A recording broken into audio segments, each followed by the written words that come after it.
Hey Sophia, what's up? Hey Felix, nothing, just watching a web series. What about you? Just came home after some work. I have a favor to ask. Can I? Yeah, go ahead. Actually, there's this friend of mine, Alex. He needs some help in a subject, and I think you might have some clue about it. Okay, so what's the subject? Statistics. He has his exam in 3 days and is totally lost where to begin from. And I thought you could help him because both of you are pursuing the same course. Yeah, I have studied this topic in my last semester. That's great. So, can I give your number to him? You guys can discuss everything? Yeah, sure. After 15 minutes, Sophia gets a text from Alex. Hi, Alex this side. Felix's friend. Hi Alex, this is Sophia. So how can I help you? Actually, I have my statistics exam in 3 days and I don't know any formulas or theory. So, can you teach me the important stuff? Just a brief will also work. Yes, I can do that. Do you want me to share any book for reference? Yes, that will be a great help. Okay, so call me after an hour. We'll discuss the important topics. Okay, done.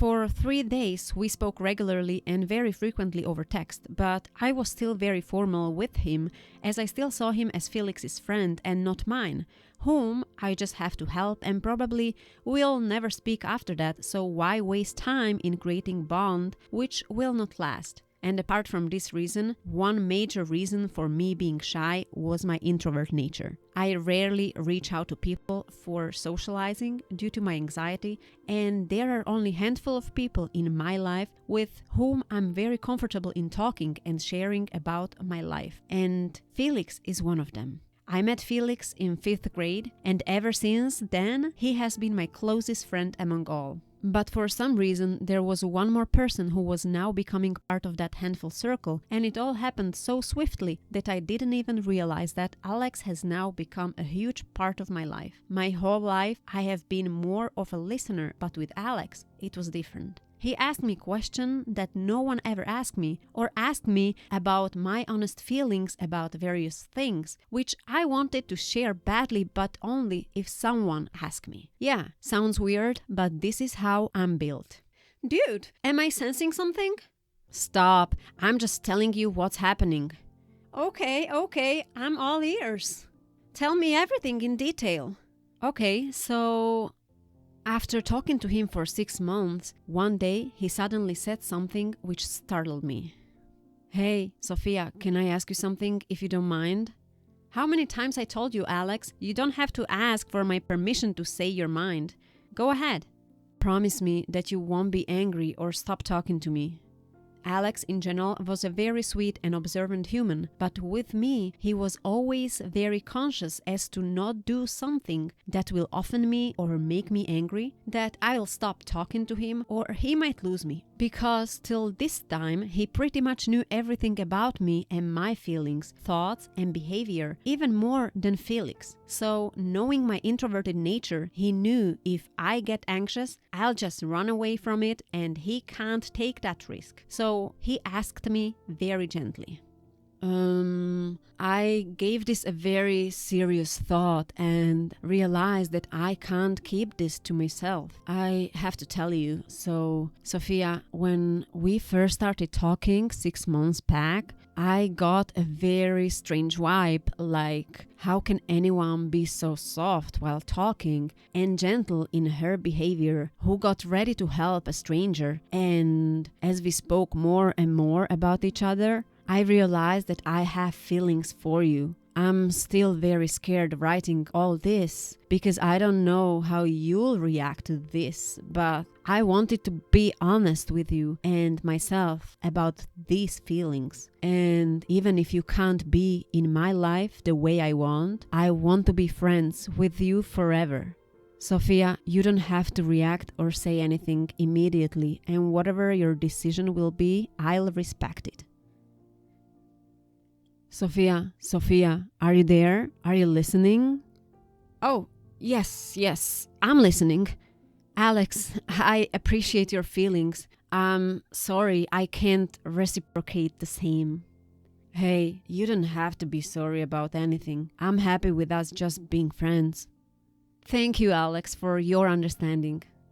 If I be honest about my response to Alex's feeling then, it was a partial lie as I myself was confused about my feelings for him. I knew he was more than just friends, but I didn't want to label it with any relationship as of now. I wanted to wait and see if my feelings are genuine or just initial phase of friends where you get attached to person because of sheer amount of time you spent talking to them and knowing them. 1 year later, one of Sophia's close family members falls severely sick, which affects Sophia's mental health very badly, and her anxiety got worse with frequent anxiety attacks and panic attacks. On the top of that, she didn't share this with any of his friends, which made her situations even worse. She started having negative thought and self-blame that her negative thinking is affecting that person. She was totally miserable until one day Alex texts her.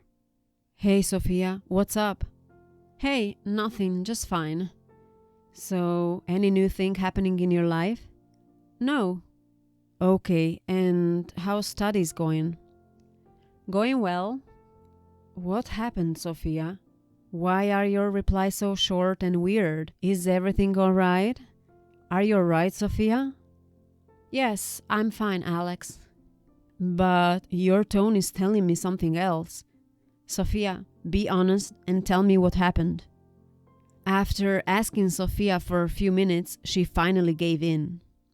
Alex, actually, one of my close relatives is very sick and it's been many days. I don't know what to do. I feel suffocated seeing him suffering from my eyes. My mind wanders into negative thought and I feel like my negative thoughts are affecting him. I know it sounds absurd and stupid, but I just can't help it. The other day, when I saw him not eating properly, I felt a punching sensation in my stomach and weak in my leg. It's becoming difficult to spend every moment like this. Knowing me really well, Alex's first question was, Sophia, calm down and tell me, are you also having issues with your anxiety? And be honest, Sophia. Lately, I have been having frequent anxiety attacks. And can you please tell me how frequent? Every night. Nowadays, whenever I hit the bed, my heart starts beating so fast, it feels like it will pop, the choking sensation, and it becomes difficult to even breathe. It's like I'm going to pass out. And for how long that person is in this condition? It's been 35 days. What? So you were going through so much for past 35 days and not even once you talked about this to me. Why, Sophia? Why? I just couldn't bring myself to speak about it. The words just don't come out of mouth. I knew it. You will not tell anyone even if you were dying.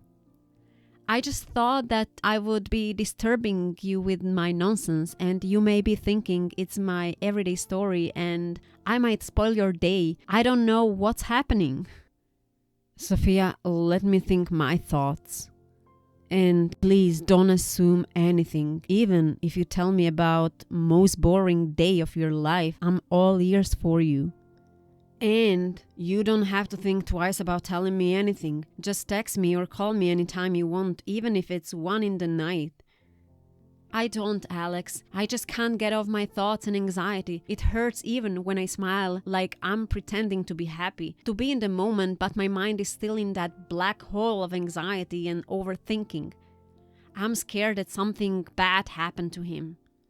Sophia, listen to me carefully. Nothing, absolutely nothing will happen to him. He will be fine and healthy very soon, and it's not your fault.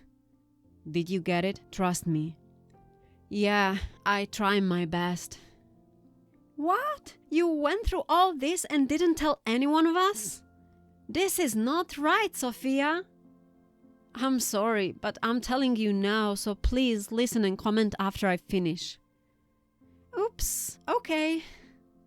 For next 15 days, Alex kept in touch with me and constantly asked about my well-being and things like, what should I do for you and how can I help you? I always told him that I'm fine now and he don't have to worry, but I guess he see through me but just pretended to believe my words. I have never met Alex in person because he lived very far, and I never even admitted my feelings for him, that I have a soft spot for him, that I sometimes got jealous when he talked about other girls or was busy that he didn't got time to talk. But in times like this, I really wished if could come to me, I can hold his hand or lay my head on his shoulder. Maybe I will feel better, or rather I'll feel safe from my own haunting thoughts. But everything was just a dream because he could never come to me without my permission, and I didn't have that much confidence to tell him that I need you. I want you to be with me. That probably he's the only person who could keep me sane. Few days later, I was sitting in my living room. It was cold winter evening with clock showing 7:30 p.m. I was planning what to have for dinner, but didn't have that much strength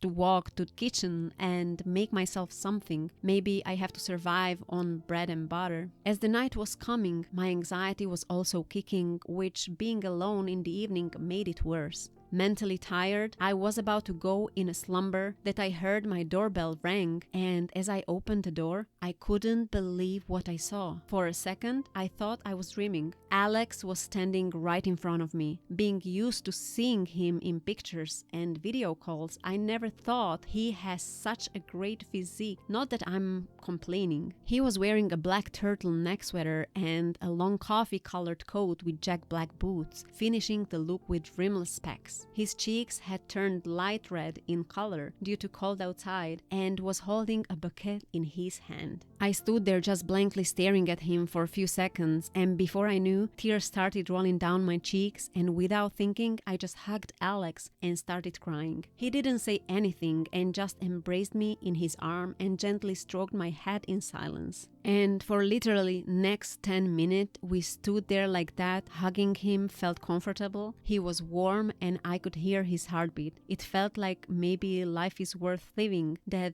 this too shall pass. I have someone my side who will love me even in my worst. I took him inside and offered him hot coffee, and he asked me to stop doing stuff and just sit next to him. He looked me in the eyes and said, "Do you feel better now?" "Yeah, a lot better. But how come you're here and how did you got my address?"